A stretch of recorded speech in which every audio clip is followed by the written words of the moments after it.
یہ اللہ کی سنت ہے جب دھرتی کے انسان باغی ہو جاتے ہیں، نافرمانی پر اللہ درگزر کرتا ہے، جب بغاوت ہو جاتی ہے۔ بغاوت کا کیا مطلب ہے؟ جب کھلے عام اللہ کی نافرمانی کی جاتی ہے اور اللہ کی نافرمانیوں سے اللہ کو للکارا جاتا ہے، پھر میرے اللہ کا دوسرا نظام چلتا ہے۔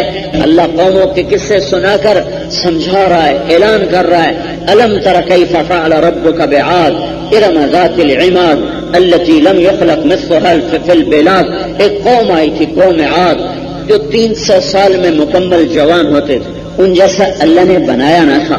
وہ اپنے نبی سے کہنے لگے من اشد منا قوہ، ہم سے کوئی طاقتور ہے؟ ہم سے کوئی طاقتور ہے؟ کوئی ہے تو لا جس سے ہم لڑ سکیں، تیرے رب کا عذاب ہے کہاں؟ تو ایسے الٹی سیدھی باتیں ان نقول الا اعتراک بعض آلہتنا بسوء، لگتا ہے ہمارے سچے خداؤں نے تیری عقل کو پھیر دیا ہے، اس لیے تو بہکی باتیں کرتا ہے۔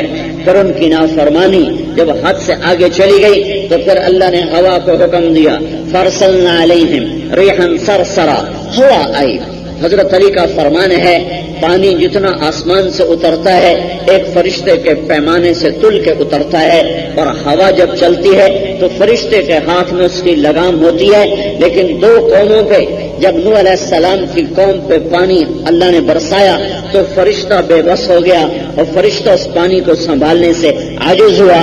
اللہ کا امر اس پانی کو سنبھال رہا تھا، انا لما طغى الماء، جب پانی سرکش ہو گیا۔ کس پر سرکش؟ فرشتے کے ہاتھوں سے بے قابو ہو گیا اور بے بہا ہو کر برسا، اس سے قابو کرنے والا اللہ تھا۔ اور بریح صرصر عاتیہ، میں نے ہوا بھیجی جو نافرمان تھی۔ وہ ہوا کس کی نافرمان تھی؟ فرشتے کی۔ فرشتہ اس ہوا کو قابو نہ کر سکا۔ ہاں، اور ہوا میں سے سوراخ کتنا ہوا؟ فرشتے نے پوچھا یا اللہ، اس قوم کو ہلاک کرنے کا ارادہ ہو چکا ہے تو میں ہوا کے خزانے میں کتنا سوراخ کروں؟ جتنا بیل کے ناک کا نتنا، بیل کا ناک تو ذہن میں ہے، اس کا نتنا ذرا چوڑا ہوتا ہے، کہ جتنا اس کے ناک کا سوراخ ہے اتنا اس میں سے میں کھول دوں ہوا کا خزانہ؟ تو اللہ تعالیٰ نے فرمایا ساری کائنات کو یہ ہوا اڑا دے گی، مجھے صرف قوم عاد کو برباد کرنا ہے۔ ایک چھوٹے سے چھلے کے برابر سوراخ کر، ایک باریک سے چھلے کے برابر سوراخ کر۔ وہ باریک سے چھلے کے سوراخ میں سے جو ہوا نکلی تو اس نے کیا کیا؟ 7 لیال و8 ایام حسوما فترى القوم فيها سرعا كأنهم أعجاز نخل خاوية فهل ترى لهم من باقية۔ 7 رات اور 8 دن وہ ہوا چلی اور اس میں خوفناک آواز، اور قوم عاد کے قد ہوتے تھے 150 فٹ کا ایک آدمی ہوتا تھا، ایسے قداور لوگ تھے۔ 50 ہاتھ جو ان کا قد ہوتا تھا، اور 50 ہاتھ 25 انچ کا ہوتا ہے۔ 100 فٹ سے اوپر ان کے قد، 300 سال کی عمر میں مکمل جوان، اور ہوا نے ان کو تنکوں کی طرح اٹھایا۔ وہ بھاگے گھروں کو، چھتیں اڑ گئیں، دیواریں اڑ گئیں، پھر وہ بھاگ کے چلے غاروں میں جا گھسے تو ہوا کے بگولے یوں بنتے تھے، یوں، اور وہ غار کے اندر جاتے تھے اور یوں گھومتے تھے جیسے گراری گھومتی ہے، تو ان کو تنکوں کی طرح گھما دیتے تھے اور ان کو کھینچ کے باہر لاتے، پھر ان کو اوپر لے جاتے، پھر اوپر جا کے ان کے سروں کو ٹکراتے۔ وہ ایسے جیسے بگولے میں آپ دیکھتے ہو تنکے گھوم رہے ہوتے ہیں، کہ ایسے وہ گھومتے تو ٹھا گھوم کے ٹھا، پھر گھوم کے پھر ٹھا، ان کے سر یوں ٹکرائے، ان کے آپس میں سر ٹکرا اللہ نے ان کی کھوپڑیاں توڑ کے رکھ دی اور بھیجے، ان کے نکل کے آ گئے۔ اب اوپر سے جو اٹھا کے نیچے مارا تو ان کے سر الگ ہو گئے اور دھڑ الگ ہو گئے، اور میرے اللہ نے کہا فَهَلْ تَرَى لَهُم مِّن بَاقِيَةٍ، ذرا دیکھنا کوئی باقی بچا ہے، کوئی باقی بچا ہو، کوئی تمہارے سامنے ہو تو بتاؤ۔ یہ اللہ کی سنت ہے جب دھرتی کے انسان باغی ہو جاتے ہیں پھر میرے اللہ کا دوسرا نظام چلتا ہے۔ پھر صالح علیہ السلام کی اونٹنی کے پاؤں کاٹے اور اسے قتل کیا، اور ان کو کہا تھا کہ اس کو مت کچھ کہنا، ناقۃ اللہ وسقیاہا، یہ اللہ کی اونٹنی ہے، خود مانگی تھی کہ تو سچا نبی ہے، یہ پتھر پھاڑ اس میں سے اونٹنی نکال جو نکلتا ہی بچہ دے۔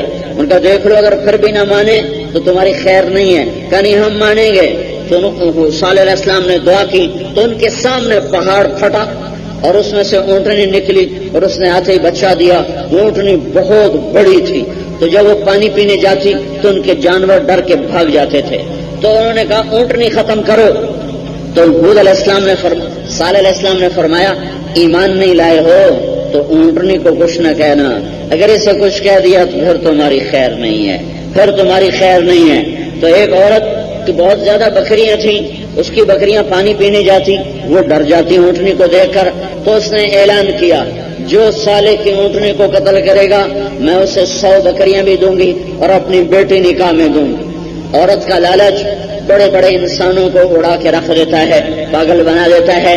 ایک شخص قیدار وہ چھپ کے بیٹھا، جب وہ اونٹنی آئی اور اس نے آ کے پانی پیا تو اس نے چاروں پاؤں اس کے کاٹ لیے۔ جو ہی چاروں پاؤں کاٹے تو یہ اندھیرا چھا گیا، تو صالح علیہ السلام پکارے ہے، انہوں نے وہ کر دیا۔ فکذبوہ فعقروہا فدمدم علیہم ربہم بذنبہم فسواہا ولا یخاف عقباہا، کہ انہوں نے مار دیا اونٹنی کو، بدبختوں نے تباہی کو دعوت دی۔ پکڑو اس کے بچے کو، پکڑو، بھاگو بھاگو۔ جو ایمان لائے تھے نا اس کے بچے کو پکڑو، تو وہ لوگوں نے دوڑ لگائی بچے کے پیچھے، بچہ آگے آگے، لوگ پیچھے پیچھے۔ تو وہ تیز رفتار، آخر اونٹنے کے بچے کو پکڑنا کوئی آسان۔ تو جب وہ بھاگا کدھر، جدھر جس پہاڑ سے ماں نکلی تھی ادھر کو بھاگا، اور جب وہ وہاں پہنچا تو اس نے بستی کی طرف منہ کر کے 3 دفعہ چیخ ماری زور سے، تو پہاڑ پھٹا، اس نے چھلانگ لگائی اور پھر غائب ہو گیا۔ جب واپس آئے اس نے کہا کیا ہوا؟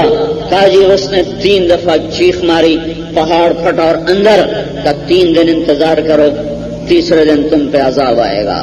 وہ ایسے کم وقت تھے، بجائے ایمان لانے کے عذاب کا انتظار کرنے کا۔ اچھا دیکھتے ہیں جب آئے گا تو دیکھتے ہیں۔ جب فطرت مسخ ہو جاتی ہے تو پھر معجزے بھی کام نہیں آتے اور ایسے کوڑے بھی کام نہیں آتے۔ میں نے دیکھا ہے انسانی تاریخ میں لوگ معجزات کو دیکھ کر ایمان نہیں لائے، ہمیشہ دعوت کے ذریعے سے ایمان آیا ہے۔ بہت کم لوگ، یہ نہیں کہتا کہ بالکل نہیں لائے، جادوگر ایمان لائے موسیٰ علیہ السلام کا معجزہ دیکھ کر، ایسے بہت تھوڑے لوگ ہیں۔ اور یہ جو 70,000 جادوگر ہے نا، یہ ایسی فضول بات ہے، 70,000 تو ٹوٹل آبادی نہیں ہوگی، تو 70,000 جادوگر کہاں سے اکٹھے ہو گئے؟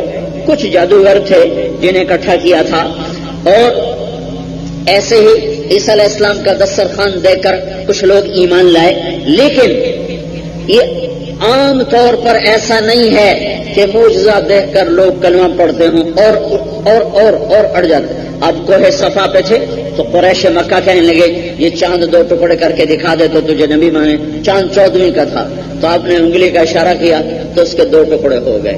ایک ٹکڑا جبل ابی قبیس پر چلا گیا اور ایک ٹکڑا جو تھا وہ جبل ہند۔ اب آج وہ سارا پہاڑ برابر ہو گیا، پہاڑ چھوڑ میدان بن گئے۔ ایک ٹکڑا ادھر چلا گیا، سب اپنی آنکھوں سے دیکھ رہے ہیں کہ چاند 2 ٹکڑوں میں تقسیم ہو کر جا چکا ہے، پر ان کے سامنے آ کر یوں ملا، ایک آدمی نے کلمہ نہیں پڑھا اور کہنے لگے تیرا جادو تو چاند پہ بھی چل گیا۔ دین کے پھیلنے کا ہمیشہ ایک ہی سبب ہے اور ایک ہی رہے گا، وہ دعوت ہے کہ اللہ کا پیغام لے کے جانا اور اس کے لیے ذلت اٹھانا اور اس کے لیے لوگوں کے آگے جھکنا، یہ پیغام ہے۔ اسی سے زندگیوں کو اللہ تعالیٰ پلٹا دیتا ہے۔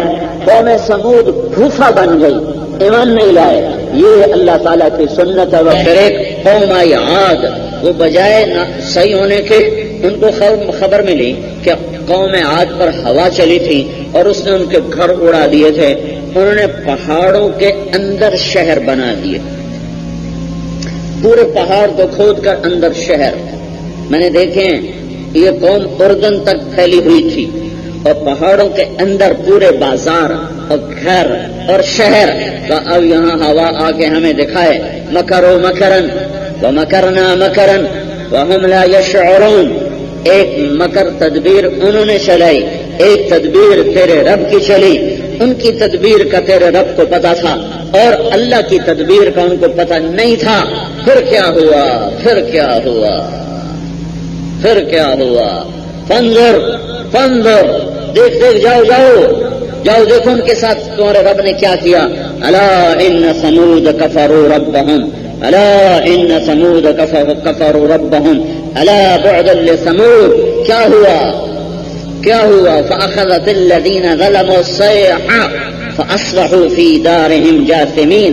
ایک آواز آئی فانظر کیف کان عاقبۃ مکرہم انا دمرناہم وقومہم اجمعین فتلک بیوتہم خاویۃ بما ظلموا ان فی ذلک لآیۃ لقوم یعلمون وانجینا الذین آمنوا وکانوا یتقون. وہ کہنے لگے اب آ کے کوئی دکھائے. تو پھر ہوا نہیں آئی، پھر ایک فرشتہ آیا، اس نے ایک چیخ ماری اور ان کے کلیجے پھٹ گئے اور چہرے ان کے نیلے ہو گئے اور چہرے ان کے مسخ ہو گئے اور وہ سارے کے سارے بھوسا بن کے وہاں پڑے ہوئے تھے. ان پر رونے والا بھی کوئی نہ بچا.